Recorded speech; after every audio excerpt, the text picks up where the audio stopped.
Hello, welcome to the second week of Bible Journeys. Last week you were able to get a big picture of God's grand story. It kind of started with the issues of creation, and then there was a crisis that happened. And then God calls Abraham and ultimately the children of Israel out of that.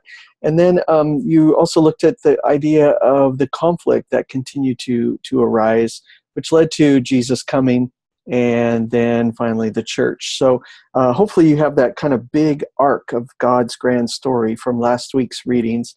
And as you look now this week at a little bit more specifics, and as you dive deeper into the actual text from the scripture, first of all, I want to encourage you to access an audio Bible for some of the longer passages, especially if you're commuting or you're just at home. You can listen to the text.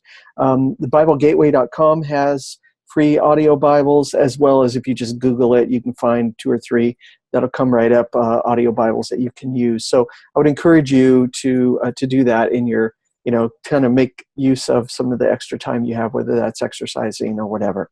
So just as a note, this week, you're going to be looking at the life of Jesus, reading the Gospel of Mark, which is the shortest of the Gospels. You're going to also be looking at Genesis and the beginning of Genesis and the beginning of Exodus. And so you're going to get a little bit deeper glimpse of what's going on in this big story that we were talking about just a moment ago. So as you look at that, I trust that will become a little bit more clear for you as you kind of get a sense of the big story that's going on. In your writing this week and in future weeks, one thing I did want to point out for everybody is please make sure that you don't try to be spectacular, but you just try to be clear. Because if you're very, very clear, your writing will be spectacular. Don't worry about big words and fancy words and theological terms. Just try to be as clear as possible. And then finally, you have sent to me your case study topics. I've gone through those, and through this week, I will send you a passage to look at to engage with your study. It's to be a help and a guide.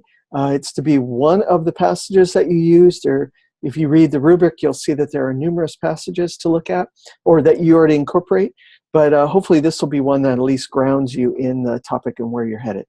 So I look forward to reading your discussion posts, and I look forward to continuing to engage with you in this class. Good luck and have a great week.